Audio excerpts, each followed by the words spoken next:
Any card is any number, maths. I'm just going to ramble for a little bit and hopefully get my point across.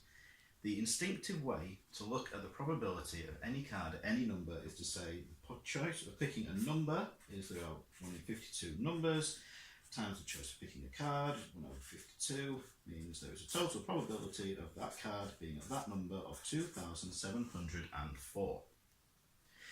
This is totally the instinctive way of looking at it, and this is totally the way you should present it to your spectators if that's the way you're doing it. It is, unfortunately, not correct. Basically, what is this predicting? It's the probability of a particular number which you haven't predicted. All you've asked is someone to name a number between 1 and 52, not predicted the particular one that they're going to pick. There are actually 52 choices they could make. This should really be 52 out of 52. Now technically there's also 52 cards they could pick, but we've now narrowed it down to a single card. So there are only 52 options of that card. Essentially what happens is the number bit generates a random card, and if we just have one random card, that card can only be one of 52 things, assuming you've taken the jokers out. So if you do 52 over 52 times 1 over 52, that becomes 52 over 2704, which is 1 over 52. The other way of looking at it is from a magical point of view. If you say to someone, name a number between 1 and 52, and they say 9, and you go, ta-da, you've not done a thing. You can say there was a 1 in 52 chance that you'd name that number, and they go, okay. You've not predicted it or anything. You could follow the argument that you have predicted the specific number and card.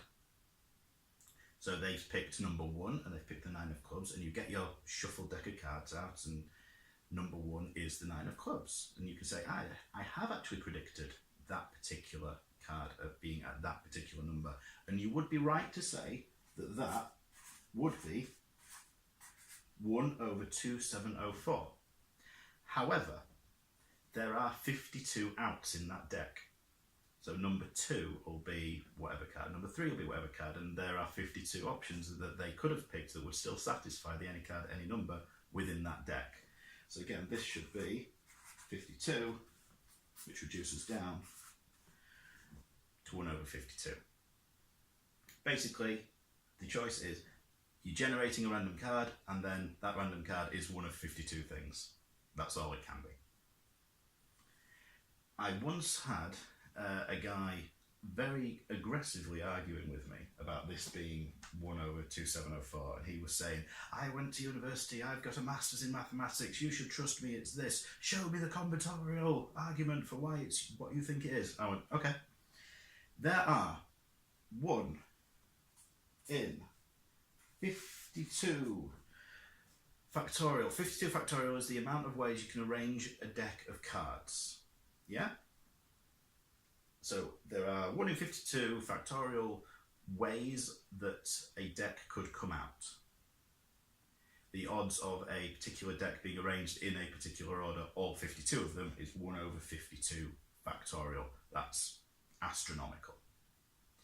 If we were to fix in place one particular card that satisfied the any card at any number that we're aiming for, so say card number 1 is the 9 of clubs, you've then got the other 51 cards that can be arranged in absolutely any order.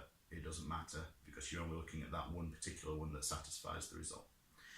So what we can then do is there are 51 factorial decks that satisfy the any card at any number we're aiming for, which is 51 factorial over 52 factorial, which reduces down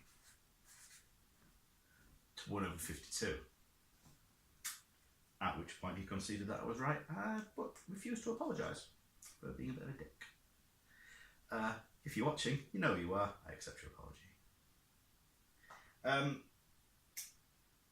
Just a bit on that argument is, just because someone says, I've got a degree in maths, this is what the answer is, you shouldn't believe them. They might be wrong. Technically, I've got a degree in maths, and I say it's 1 over 52. you shouldn't believe me that it is just because I've got a degree in maths. I mean, it'll save us a lot of time, but you shouldn't do it.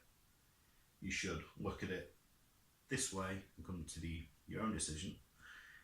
Basically, all it is the number generates a random card. That random card is one of 52 things. That's it.